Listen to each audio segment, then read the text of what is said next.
So Choujin X has a very interesting problem, a rather unique one, and at the end of the day it isn't necessarily a bad one, but depending on your perspective and your indulgence within Choujin X will kind of give you a variable of values. And I specifically think it's because the manga industry is built and designed to kind of nullify this problem and treat it more so as a side facet to how the industry actually functions, with the continued segmented releases every single week or month, etc. This problem comes in many different layers, however, is birthed from a good cause. It's birthed from probably the best thing that the manga industry has, and that is full creative control, full creative freedom. We know that the industry can be grueling. It is through and through taxing, whether it's a weekly series or a monthly series, bi-monthly, bi-weekly, whatever it may be. Just the published rate and how much work has to be done is very detrimental. It's an extremely rough lifestyle and work ethic, and it's one that has been cultivated over so many years from what I feel to be is the Japanese culture and its work ethic, alongside obviously the manga industry and it doubling down off the back of that work culture.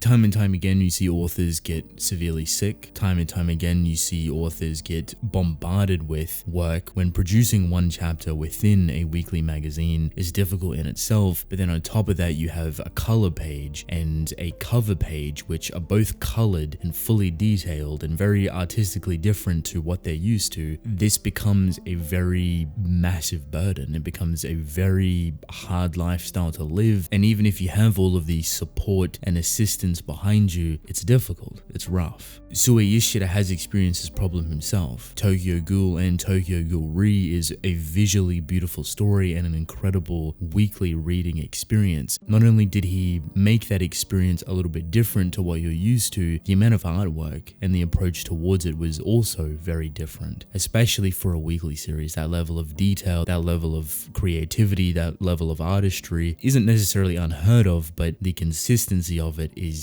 very rare, and it's because of the weekly series and the time restrictions that they have, and obviously burning themselves out and working way too much. So the weekly experience for Tokyo Ghoul and Tokyo Ghoul Re, phenomenal, absolutely incredible. A lot of people didn't get to experience it, which is perfectly fine, it's perfectly normal, but just know it was a very good one. Whatever you consider like a really good reading experience, might be Kaizen, it might have been Chainsaw Man, might be My Hero, etc. Tokyo Ghoul was most likely right beside it. However, because of that experience, Sui Ishida decided that his next work would be an irregular story. It would be something that had no restrictions, no time schedule, no release date whatsoever. This is a good thing. It's great for him creatively, physically, mentally, emotionally, health-wise. It's a very great opportunity that he's obviously worked really hard for to achieve. He has the reputation, he has the support behind him, and it's a great step in a very good direction in kind of breaking down this very overworked, underappreciated, and extremely difficult work culture that the manga industry doubles down on. It's also good for us. So what could even be considered a problem? The problem is the experience. Because we're so used to stories being released at a regular schedule, a chapter every single week on this day, on this time, a chapter every single month, chapter every single 2 weeks. It's very uniformed. There's usually always some sort of communication on how many pages it's going to be, when it's going to be released, and it's always back to back with one another. The weekly series kind of molds that into you. 18 to 22 pages every single week. A monthly being 38 to 48 pages every single month. So you get into this routine, you get into this schedule, and it's very rare to come across series that you read consecutively that doesn't actually have a release date. I think the only series that I can think of off the top of my head that has the popularity behind it is One Punch Man. I believe that doesn't necessarily have a schedule and releases whenever it wants, but it's extremely popular. Obviously, a lot of people are super happy with it, and for what this story is kind of built around, I feel like it works really well. In Choujin X's case and how Sui Ishida is handling it, he's doing a very great job with it. He knows how to maneuver around this unpredictableness that no one really knows when to expect a chapter. He doesn't really leave all too many massive lingering questions that's going to keep you hyped or anticipated or second guessing things for a whole month or a week or 2 months, 3 months? Do you see how that becomes an issue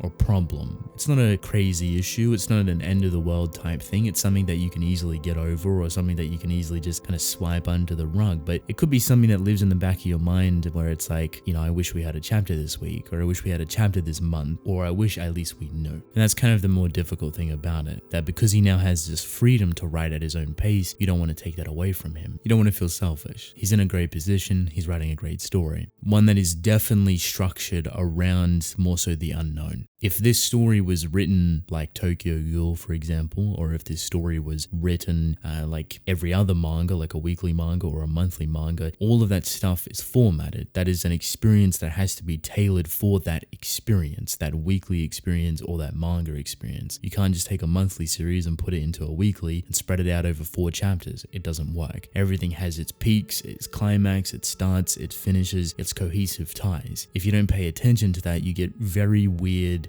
kind of chapters or breaks or periods where people are just kind of confused or lost or do not care or are too hyped for something that's not going to happen. It's one of the more underappreciated sides of, I guess, literature or creating stories in general, or at least manga in general, is because it's kind of prominent to only the manga industry, I should say. And because of that repetitiveness, because of how they have such a very strict and tight schedule with how they release things, you get used to that formula, you get used to that type of storytelling. So when a story like Choujin X doesn't conform to that, doesn't have any sort of release date, doesn't have any sort of concrete set length, you could get any chapter at any time with any length. It could be 10 pages, it could be 100 plus pages. It could be a week later, it could be 2 to 5 months from now. You never really know. So the umbrella problem is that it's kind of just difficult to experience Choujin X like another manga, like a weekly, like a monthly, because you never know when it's going to release and you never know how much is going to release within it. The best thing about that obviously is Sui Ishida once again having his creative freedom, but he's also tailoring his story around that. He's not just writing something from start to finish. He's very specific with what he wants to show within his chapters. I personally just read chapter 3 and 4, catching up on both of them, and in retrospect to his previous chapters, the first 2, they are relatively short. I think chapter 4 is 25 odd pages, chapter 3 is like 35 to maybe 40 pages, and then chapter 1 and 2 are like 80 to 100 pages. So there's a very massive jarring difference between them, but they all are segmented kind of perfectly together for the most part. And if they do somewhat have cohesive ties, or they ride off the back of the next chapter, it seems like they're going to be rather close to one another in terms of release. And you can't really gauge that with only one chapter of Choujin X, but with 4 you get a very slight idea with what Sui Ishida wants to do, and you'll have an even better idea later on down the line, 10 chapters, 20 chapters, etc.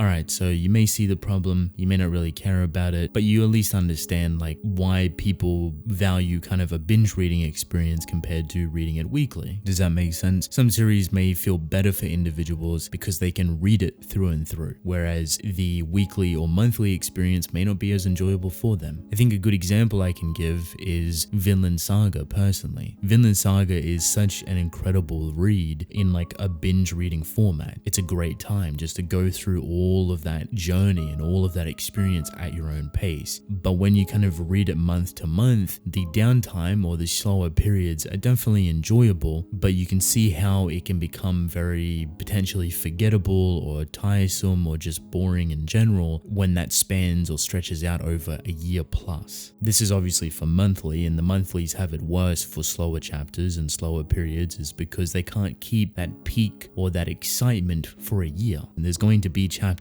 where it's just interactions and good times, and they are very enjoyable. There's nothing wrong with them. For a lot of people, however, that may not be enough, might not be enticing to come back when you know it's going to be another version of that next month. It's definitely personal opinion and each to their own, but that's just the other way of explaining what Choujin X is going through. That for some, it's going to be a rather enjoyable reading experience where each chapter is like a brand new thing that you don't really know when it's going to happen or where it's going to come from or how long it's going to be or what it's going to focus focus on, and for others it may be almost impossible to read because you can't kind of keep focus on it. You forget that it's even releasing a chapter because you don't know when it's coming. You can't retain that excitement for it over the following weeks or months because it may be another 3 months till you get a chapter, or your excitement may be cut short because you find out that another chapter is coming 2 days, 3 days after potentially. There's a lot of variables when it comes to reading Choujin X, and it's going to be up to your entire own interpretation on how you want to maneuver around it. For me personally, and when it comes to creating videos, I have avoided making chapter videos because it's almost impossible to do. I am on a schedule myself when it comes to making videos, and the amount of days it takes to actually produce a singular video alongside the audio, pre-working on other videos, and just everything that I do is not necessarily segmented, but I guess that's the best way to explain it. Choujin X, because I don't know when it's going to happen, when it's going to release, as much as I'm happy for Ishida and I enjoy reading his work, it's difficult to talk about in a relevant kind of manner. I cannot release a video a day or two after the chapter has released, and then by that point a lot of people aren't going to be all too interested, to be honest. And I've seen a lot of other people or creators struggle with this concept because obviously they want to show Ishida love, they want to talk about this beautiful story, they want to kind of pay homage and respect to it because maybe they come from the Tokyo Ghoul era, maybe they come from the Re era, maybe they're brand new to Choujin X and they just absolutely love it, but it's entirely different. It's not the same era as Tokyo Ghoul where you could just talk about it every single week and just have all of this stuff ready to go and just feel comfortable within it. Choujin X is its entirely own thing, and when it comes to creating videos for it, it can be very difficult, especially if there's any sort of time going into your videos where you can't get them out on a day-to-day basis, which for me personally is definitely not the case. So hopefully that kind of clarifies my personal problem. It's one that I obviously don't have in a distasteful manner. I feel like I have to clarify this over and over again, that you're most definitely sick of hearing it, but I'm more than happy to see Ishida thriving and creating at his own pace. I wouldn't want it any other way. I'm more than happy to struggle making content for it. That's perfectly fine. For others, however, it's going to be a little bit different, but maybe not all too serious. You can just read it at your own pace. You could just forget about it for 6 months and come back and wait for the series to build up a little bit more, or maybe you're reading consecutively and you don't even mind not knowing when anything's coming. It's perfectly fine. I think the best way to put it is that it is a beneficial problem, one that is birthed or conceptualized from a very good motive, a lifestyle that Ishida is living, that people are more than happy to kind of have this quote-unquote problem as long as he's happy with producing the work at his own rate. So hopefully this is somewhat of a long-winded answer or response to the people that have been asking me, where is Choujin X chapter 3? Where is Choujin X chapter 4? I don't know when they release, I don't know the length of them, and I'm already knee-deep into editing a litany of other things, so it's very difficult to kind of drop everything and just talk about Choujin X. However, in that same vein, I may kind of compile or just create singular videos talking briefly about multiple chapters or multiple things within those chapters. The previous ones were very straightforward, to the point, beautiful characterization, progression regarding the abilities, a little bit more of the world, introduction of a brand new character, playing on the Choujin X stuff as well, the introduction of talking animals. Ishida seems to be loving that lately, which is great to see, and it seems like it's building up towards some very interesting things. I know this is a little bit long-winded, so I do apologize, but hopefully it does clear the air a little bit regarding my thought process with Choujin X, where I sit regarding creating content for it, which I will eventually do, just not for these specific chapters. I'll make singular videos here and there, don't worry. And hopefully it does cover the quote-unquote problem that some people may be finding themselves in or may not even care about at all. It's not all too often that you have to deal with it, so maybe it's not even a thing and I'm just over-exaggerating it. So I thought I would at least bring it up and it'd make for an interesting conversation.